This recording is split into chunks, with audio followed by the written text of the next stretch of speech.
Hello guys, welcome back to my channel Rupali dot Ganesh. কেমন আছে সবাই? আশা করছি ভালো আছে। সবাইকে গুড মর্নিং।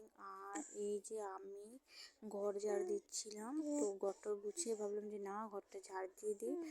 তো এদিকে ঘর ঝাড় দিয়ে চলে গেলাম কাপড় ভিজাতে। আর কাপড়গুলো যেহেতু ধুয়ে দিব, তো তার জন্য আর কি একটু কম নোংরা আছে, তো ধুয়ে দিচ্ছিলাম।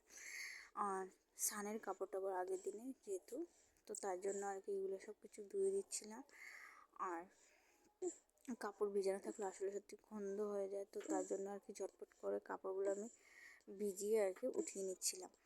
তো আগের দিন আর কি কাপড় ভিজিয়ে থাকলে গন্ধ হয়ে যায়। তো দেখ, কাপড় টাপড় ধুয়ে চলে আসলাম রান্নার দিকে। আর যেহেতু মামাদের আসবে, তো তার জন্য আর কি রান্না টান্না করছিলাম।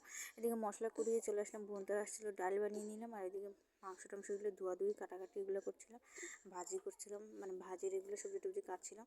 তো একা হাতে বুঝতে পারছি সম্পূর্ণ করতে লাগবে।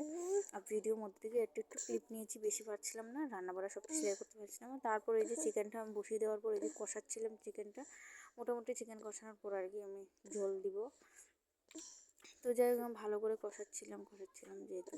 আর আমি ভাবছি যে চূড়াতে স্টিমও হচ্ছে না, এরকম লাগছিলো। তারপরে এদিকে তুফানও এসে পড়েছিলো। তো আর কি কীভাবে, তো যে যখন আমি ভিডিও করছিলাম মাংস, তখন কারেন্ট ছিল না, জাস্ট মোবাইলের ফ্ল্যাশ লাইট দিয়ে যতটুকু পারছিলাম ততটুকু হাতে। তারপর আমি ঢেকে দিয়ে দিলাম।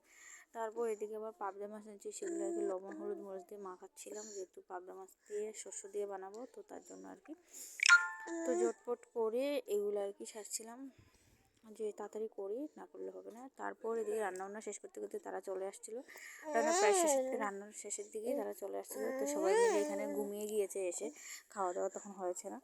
তারপর আমি স্নান করে চলে আসছি। আর এদিকে হলো রান্না করছি ডাল। তারপর এই যে ভালো করে আবার দেখিয়ে দিচ্ছি, এদিকে মাংস তরকারি।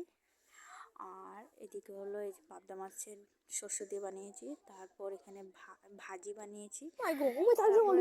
তারপরে যে সন্ধ্যার সময় এই যে এরকম করে খাবার বুঝিতে বোনটারে তারপর এখানে সবাই মিলে সন্ধ্যার সময় চাটা খেয়ে সবাই আড্ডা টাড্ডা দেন। তারপর তারা যাওয়ার জন্য পুরো তৈরি, জাস্ট মোটামুটি তৈরি হয়ে গেছে। তখন বাজে 6টা, তখন আমরা তৈরি হয়ে গেছিলাম সবাই যাওয়ার জন্য, মানে তারা যাওয়ার জন্য তৈরি। পাম্পা। তো ভিডিওটা ভালো লাগলে লাইক শেয়ার কমেন্ট অবশ্যই করো, পাশে থাকবে। টাটা, আজকে পর্যন্ত।